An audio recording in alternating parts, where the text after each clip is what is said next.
আজকে একটা গুরুত্বপূর্ণ ভিডিও নিয়ে এলাম। আশা করি সবাই ভিডিওটা দেখবেন আর ভিডিওটা বেশি বেশি করে শেয়ার করে দিবেন। এনসিপির নেতা নাসিরউদ্দিন পাটোয়ারি বলছে, লোয়ার হাউসের পিআর এবং গণভোটটা আগে দেওয়া এগুলো হলো জামাতের বন্ডামি, এগুলো হলো কিছু সিটের বার্গেইনের জন্য। এই জন্য আমরা জামায়াত ইসলামের কাছে আহ্বান রাখবো, ভন্ডামি বাদ দেন। আপনারা ভন্ডামি বাদ দেন।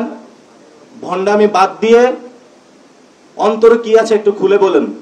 ভন্ডামি করতে আছে জামাত আর এনসিপি।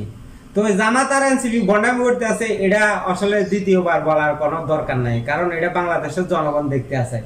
কারা বাংলাদেশের জনগণের সাথে প্রতারণা করতে আছে, ভন্ডামি করতে আছে, বিএনপির সাথে প্রতারণা করতে আছে, অন্তর্বর্তীকালীন সরকারের প্রধান উপদেষ্টার সাথে প্রতারণা করতে আছে, এটা বাংলাদেশের জনগণ দেখতে আছে। আবার নতুন করে বলার এখানে কিছু নাই। এনসিপির নেতা নাসিরউদ্দিন পাটোয়ারি এক বাটফার ভণ্ড, এখন এই ভণ্ড আরেক ভণ্ডদের কথা বলতে আছে। তো এটাই স্বাভাবিক, কারণ এক ভণ্ড আরেক ভণ্ডদের কথা বলবো। দেখেন কি কি ভণ্ডামি করছে বাংলাদেশের জনগণের সাথে, বিএনপির সাথে, অন্তর্বর্তীকালীন সরকারের প্রধান উপদেষ্টার সাথে কি কি ভণ্ডামি করছে দেখেন, ভিডিওটা দেখলে বুঝতে পারবেন আপনারা। এই যে জুলাই সনদ আর গণভোট নিয়ে এখন জামাত ইসলামী রাস্তায় নামে লাফালাফি করতে আছে, তাদের এই দাবিগুলো বাস্তবায়ন করতে হবে। জামাত আর এনসিপি বলতে আছে, যারা এই দাবির বিরুদ্ধে থাকবো, এই দাবির পক্ষে থাকতো না, তারা আগামী জাতীয় সংসদ নির্বাচনে অংশগ্রহণ করতে পারবে না। তাদের জন্য 2026 সালের ফেব্রুয়ারিতে কোনো নির্বাচন নাই। জামাতের নেতারা এই কথাবার্তাগুলো বলতে আছে। আমাদের আমিরে জামাত বলেছেন, যারা জুলাই সনদ মানতে চান না, 26-এর নির্বাচন তাদের জন্য নয়। জুলাই সনদ মানতে হবে, জুলাই সনদের আইনি ভিত্তিতে গণভোট দিতে হবে। মানে আগে জুলাই সনদ গণভোটের দাবি আদায় করতে হবে, তারপরে জাতীয় নির্বাচন হতে হবে। মানে তাদের প্রস্তাবনা এগুলা। তো এই কি কি প্রতারণা করছে বাংলাদেশের জনগণের সাথে, বিএনপির সাথে, অন্তর্বর্তীকালীন সরকারের উপদেষ্টা ডক্টর ইউনূসের সাথে, এই ভিডিওটা দেখতে থাকেন, তাহলে বুঝতে পারবেন। ডক্টর ইউনূসকে এনসিপি আর জামাত হাওয়া দিত সবসময় যে আপনাকে আমরা দীর্ঘমেয়াদী ক্ষমতা রাখবো, আমাদের সব প্রস্তাবনা আপনি বাস্তবায়ন করবেন। অন্তর্বর্তীকালীন সরকারের প্রধান উপদেষ্টা ডক্টর ইউনূসও ক্ষমতার লোভী চিন্তা করলেও, আমি যদি দীর্ঘমেয়াদী ক্ষমতা থাকতে পারি, তাদের সব প্রস্তাবনা বাস্তবায়ন করে দিয়ে, তাহলে তো এখানে কোনো সমস্যা নাই। তখন অন্তর্বর্তীকালীন সরকার সিদ্ধান্ত নিল, জামাত আর এনসিপিকে পরামর্শ দিল, ঠিক আছে তোমরা জুলাই সনদ আর গণভোট নিয়ে রাস্তায় লাফালাফি শুরু করো।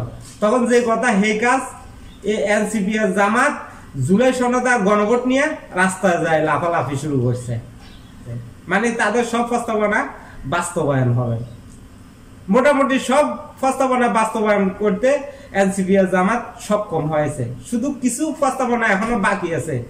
এগুলো বাস্তবায়ন হলে তাদের প্রত্যাশা পূরণ হবে। এই জন্য তারা এখন গণভোট নিয়ে এনসিপি আর জামাত লাফালাফি করতে আছে। এখন জামাত আর এনসিপি সব প্রস্তাবনা যখন বাস্তবায়ন করে নিয়েছিল অন্তর্বর্তী সরকারকে দিয়ে, তখন চিন্তা করলে শুধু আর একটা প্রস্তাবনা বাস্তবায়ন করতে পারলে তারা সফল। এই প্রস্তাবনাটা হলো যে গণভোট।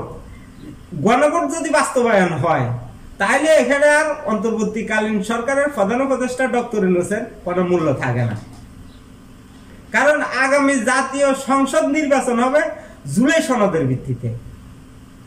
তাইলে এখন আর অন্তর্বর্তীকালীন সরকারের মূল্য তো আর এখানে আর নাই।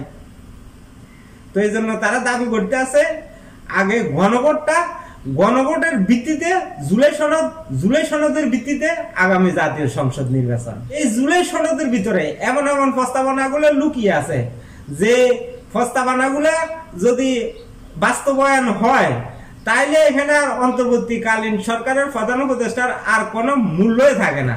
তো এই কারণে অন্তর্বর্তীকালীন সরকারের প্রধান উপদেষ্টা ডক্টর ইউনূস সিদ্ধান্ত নিল, আগামী জাতীয় সংসদ নির্বাচনের দিনেই গণভোট অনুষ্ঠিত হবে। মানে হুঙ্গামারা খাওয়ার পরে বুঝতে পারছে অন্তর্বর্তীকালীন সরকারের প্রধান উপদেষ্টা ডক্টর ইউনূস, যে ডক্টর ইউনূসের হুঙ্গা মারছে, এই জিনিসটা পরে বুঝতে পারছে, আগে বুঝতে পারে নাই যে এনসিপি আর জামাত বাংলাদেশের জনগণের সাথে প্রতারণা করতে আছে, অন্তর্বর্তীকালীন সরকারের প্রধান উপদেষ্টা ডক্টর ইউনূসের সাথে প্রতারণা করতে আছে, বিএনপির সাথে প্রতারণা করতে আছে। প্রতারণা করিয়ে তারা কিছুটা সফল হয়েছে। তো কিছু বাকি ছিল, পুরোপুরি সফল হতে পারে নাই। একটুর জন্য সফল হতে পারে নাই, এই যে গণভোটের জন্য।